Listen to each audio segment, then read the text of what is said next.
नमस्ते साथियों। आज 17 दिन से भारत के किसान, हमारे अन्नदाता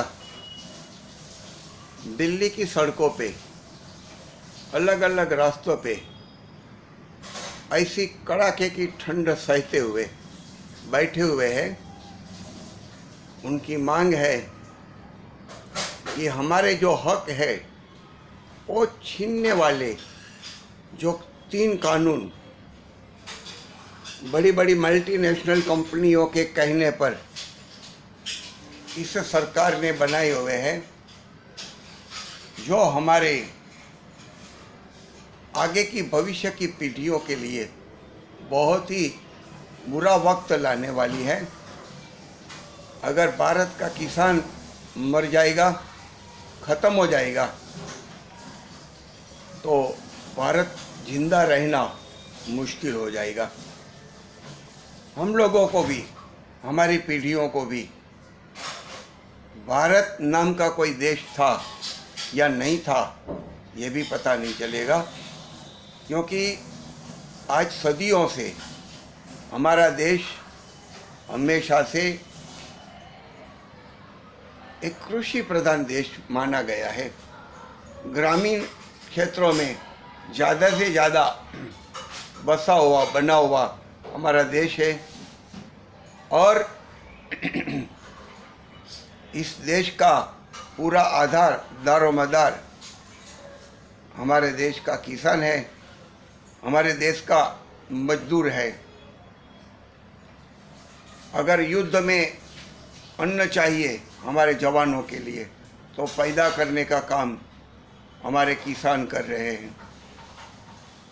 अगर हमारे मजदूरों को, हम लोगों को खुद को, हम कोई भी जात पात धर्म के हो,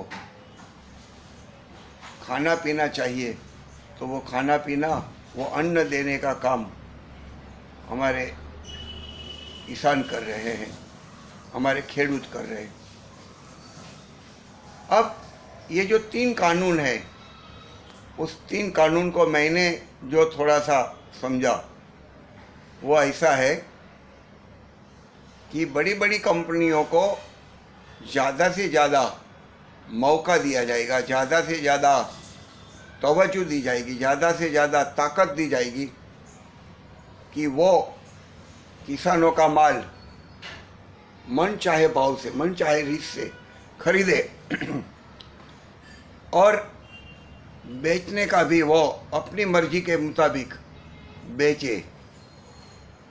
यानी किसान से सस्ता लेने का और हमें जनता को महंगा बेचने का एक षड्यंत्र इस सरकार के साथ मिलकर ये बड़े उद्योगपति, ये बड़े व्यापारी, मल्टीनेशनल कंपनियां चला रही है। आज अगर हम नहीं जागेंगे, नहीं समझेंगे, नहीं बोलेंगे, आज हम अगर हमारे किसानों के साथ खड़े नहीं रहेंगे, तो ऐसा वक्त आने वाला है कि हमारी पीढ़ियाँ उन मल्टीनेशनल कंपनियों की गुलाम बनकर रह जाएगी। 200-250 साल पहले एक ही कंपनी आई थी, ईस्ट इंडिया कंपनी, व्यापार धंधा करने के लिए, और वो कंपनी ने ऐसा व्यापार धंधा किया कि इस देश को 200 साल तक गुलाम बना के रखा था। उसके खिलाफ लड़ने के लिए हमारे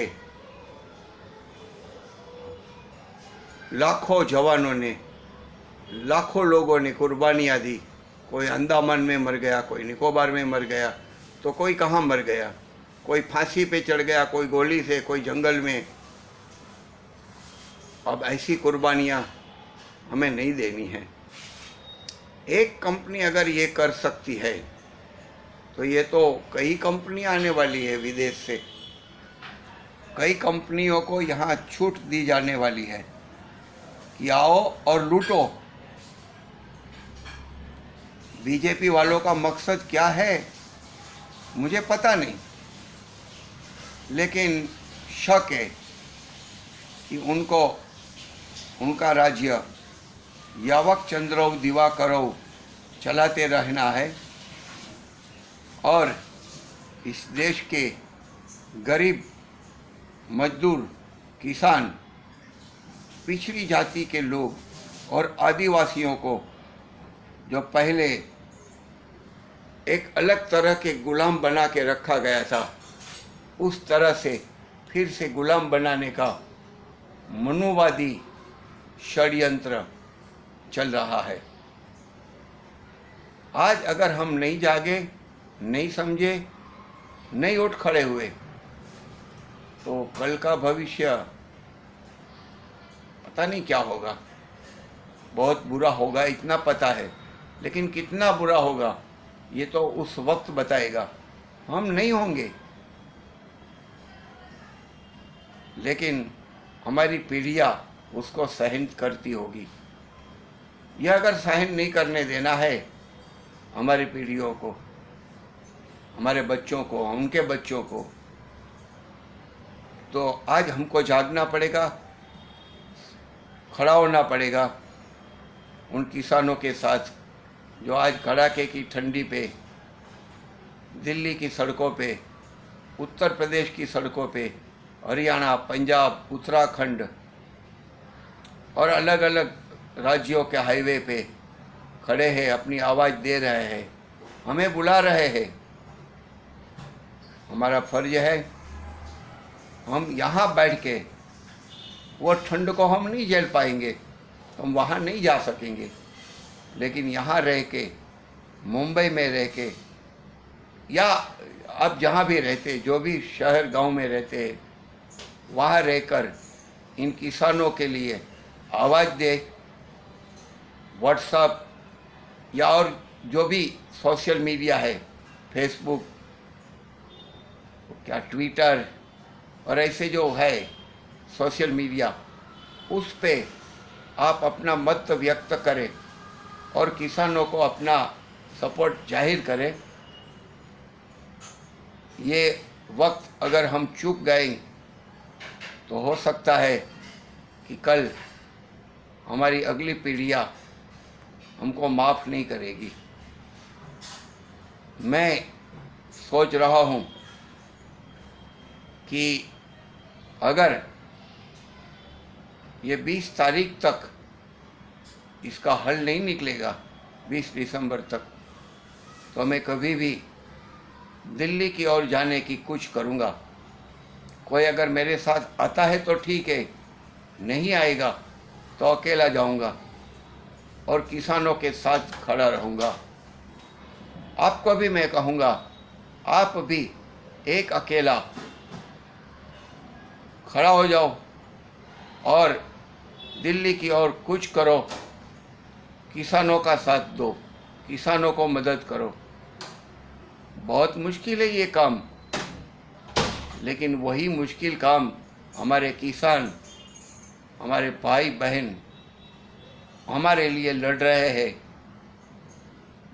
उनको हमें सपोर्ट करना है, उनको मदद करना है, उनको आवाज़ देना है कि आप अकेले नहीं हैं, हम भी आपके साथ हैं। यहाँ जात पात, धर्म और सब तरह के भेद भूलना है और सिर्फ यह याद रखना है, हम भारतीय है, हम भारतीय है और हम सिर्फ भारतीय है।